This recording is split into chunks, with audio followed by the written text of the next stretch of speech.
After lunch, Kira and Jameson went inside the cart, and when they entered, they noticed for the first time that a large box had been placed on the floor behind the seats of the Council of Guardians. Oh, that box wasn't there before. Do you know what's this? Yes, it's the singles robe. My mother worked on it every year. The robe was seen only once a year, when all the people of the village joined to listen to the ruin song. Your mother had been teaching you the art. Yes, since I was small. Your mother was a skilled worker. Her dyes were steadfast. They have not faded. She was so careful. We know that your skill is greater than hers. I still have much to learn. Kira didn't want to lie to him, and she explained that her mother was going to teach her, but she died before that. Her mother had learned with a woman named Arabella. Bandara was getting angry. This is taking too much time. It's an act of disrespect. The proceedings are complete. We have reached our decision. I have the right to know your decision. You have no rights at all, but I am going to tell you the decision so that there will be no misunderstanding. We have decided the following things. The orphan girl will stay. She will have a new role. You, Kira, will continue your mother's work. You will go beyond her work actually, since your skill is far greater than hers was. First, you will repair the robe, as your mother always did. Then you will restore it. Next, your true work will begin. You will complete the road. And for you, Bandara, you have now lost. You demanded the girl's land, and you may have it. Now, build your pen.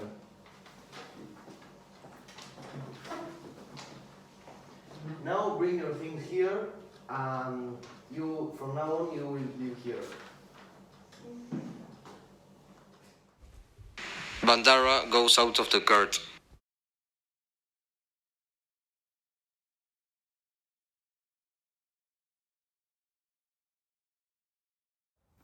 Kira! Hey, Matt!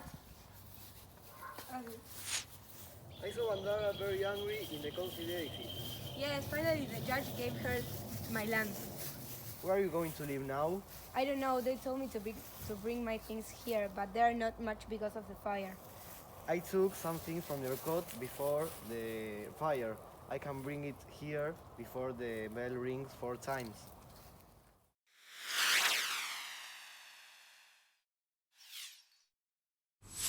The bell at the council edifice rings 4 times, and Kira, Matt, and Branch meet at the steps outside. Kira is carrying an armful of things she stored near her house.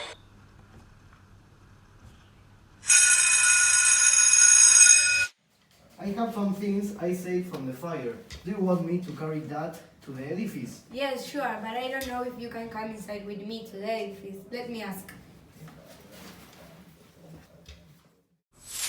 In the large room of the council edifice, Jameson is waiting for Kira. Hey Kira, I was waiting for you. Hello, Jameson. Matt is waiting outside with the rest of my possessions. Can you bring Matt and his dog inside the edifice, please? Jameson let Matt, his dog, and Kira alone in a long corridor of the council edifice, and they go to Kira's room. Only Kira gets inside the room. Kira is amazed of her room. There were windows, a table, and a bed. Look, this is your room. Excuse me? Hello. Hello, Kira. Look, here you have drawers of threads to repair the singer's robe. Kira finds it difficult to fall asleep, despite her new bed, because of all that happened to her that day. She thinks of the things lying around her in the room, including her all-important threading frame which Matt brought her. She also thinks of the dinner of that night. It was the most elegant and the loneliest meal she would ever eat. In bed, Kira feels the object she has put around her neck, a small pendant that her mother used to wear and which Matt brought her. The pendant feels small and cold and doesn't bring her any comfort.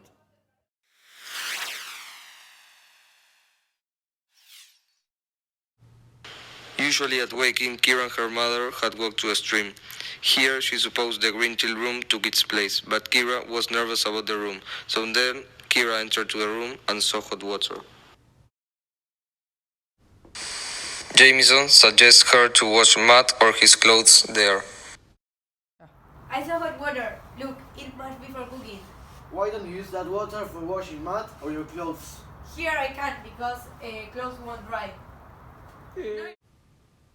Kira washed her face with water and she dressed up with clothes she had found in a chill room, so she would return to the street midday to attend to her needs.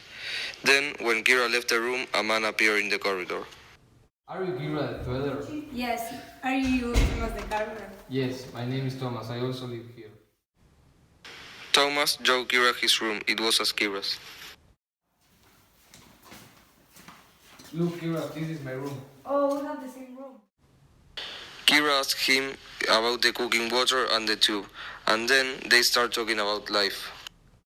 Well, Kira, my parents were killed during a storm. How do you stay safe? I was alone in the cot.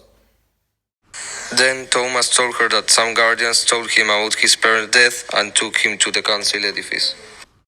Well, here I have learned many things about work, life, etc.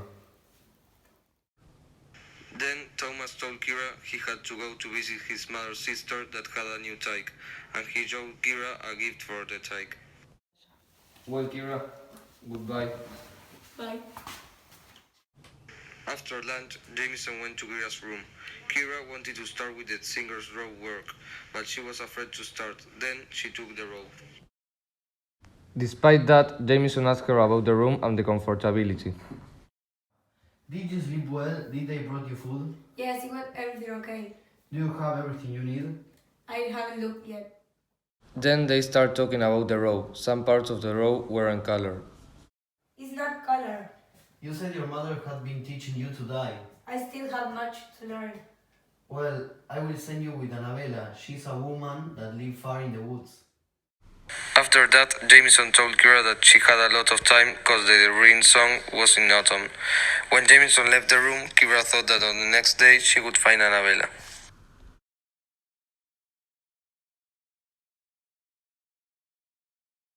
Let's go, Mom.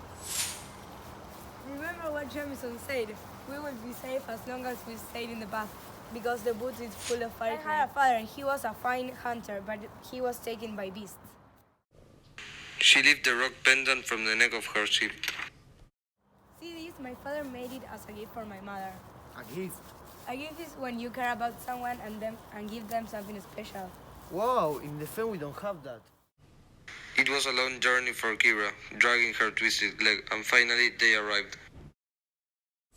In front of the tiny hut, a bent and white-haired old woman was working near a lush flower garden. She leaned toward a basket on the ground, lifted handfuls of bright-colored yarns, yellow of various shades, from the palest lemon to a deep tawny gold, and hung them across a rope that was strung from one tree to another. Deeper shades of rust and red were already hanging there. The woman's hands were gnarled and stained. She lifted one in greeting. She had few teeth and her skin was folded into wrinkles, but her eyes were unclouded. She got nearer to them, gripping a cane made of wood and seeming unsurprised by the sad visitors. You like in your mother. You know who I am? My mother has died. Yeah, I know. I'm called Kira and he's my friend You Matt. must learn the dice. You can for that.